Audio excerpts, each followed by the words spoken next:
Hello students, in this video we will discuss about the principles of curriculum development.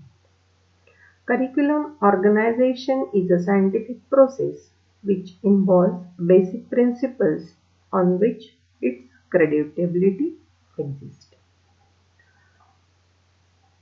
Principle of child-centered education. Curriculum is mainly for the students.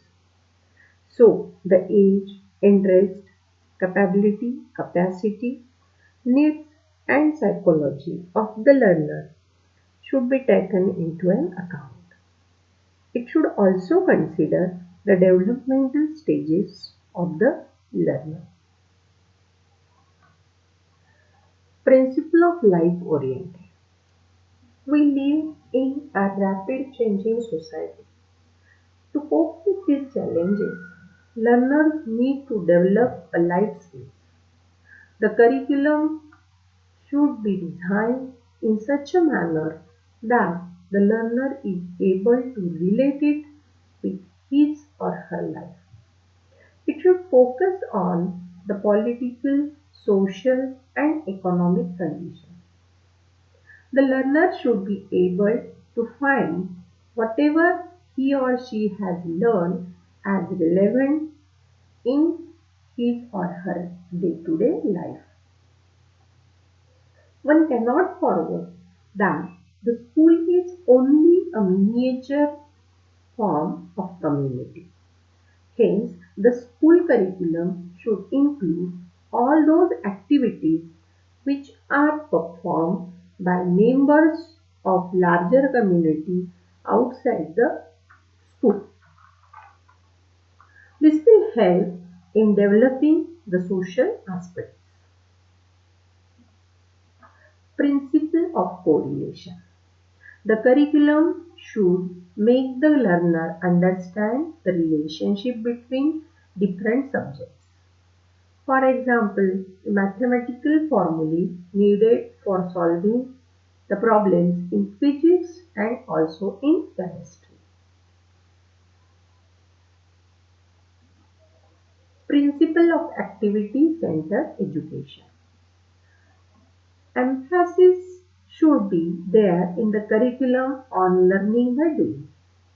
The curriculum should be so designed so as to keep the learner active and involved in the learning process. The learners are an important part of the learning process. Provision should be there for laboratory activity and field experiences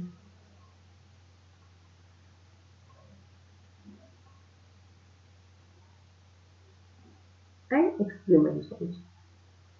Principle of variety and flexibility.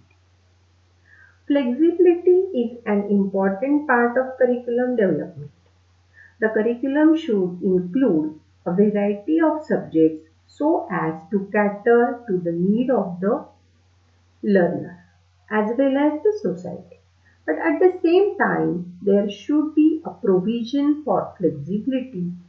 There should be a facility of different elective or options from which a learner can choose the one he wants to study.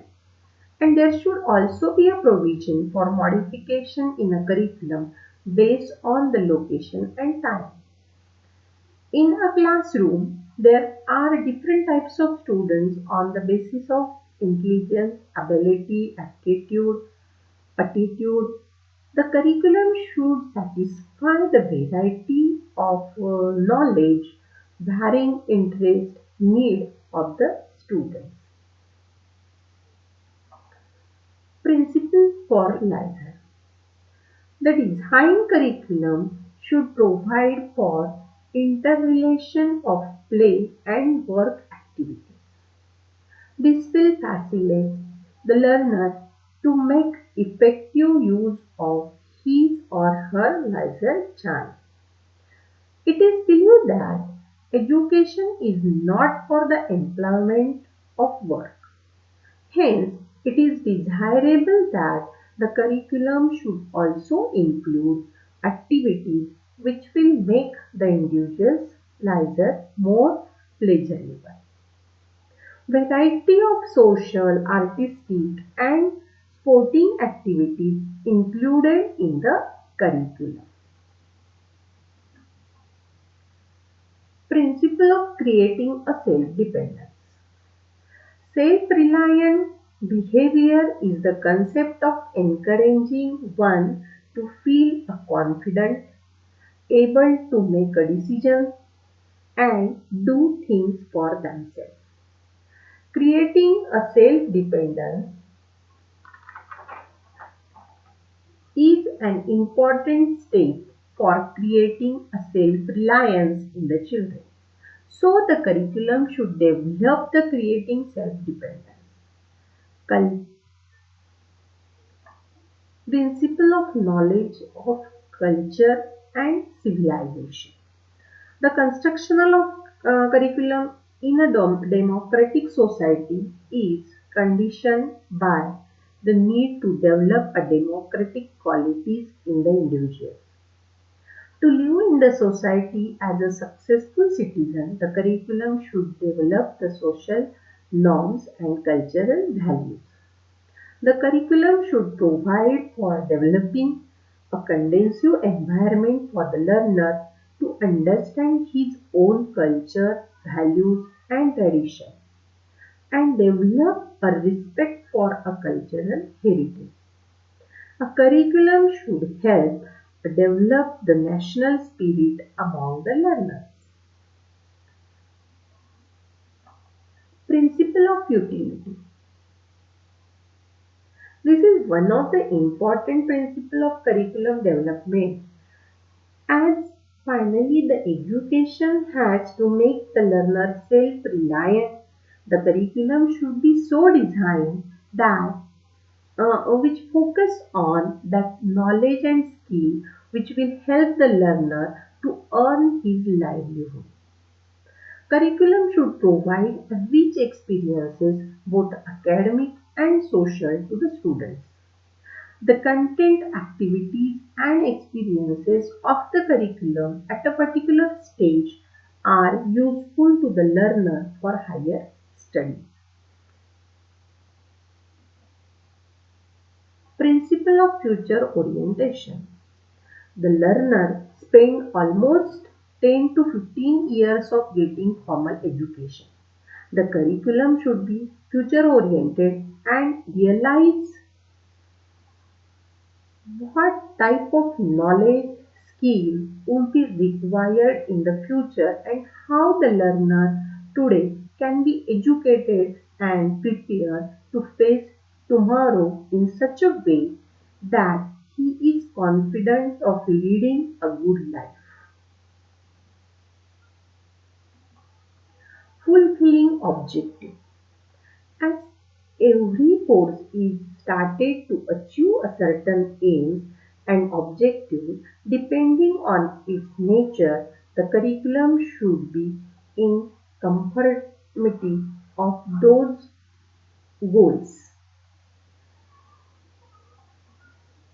Principle of totality of experiences.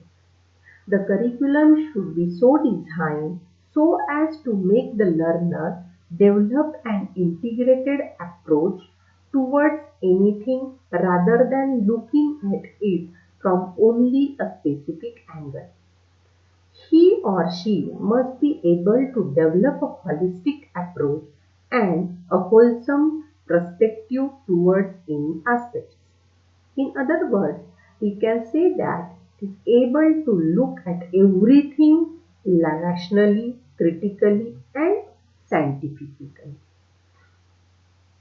Principle of utilizing a creative and constructive powers. Every learner is unique and is born with some abilities. The curriculum should be so designed that every learner is able to use his or her ability to the fullest. There should be a scope for innovation and productive use of one's capacities through the curriculum. These are The principles of curriculum development.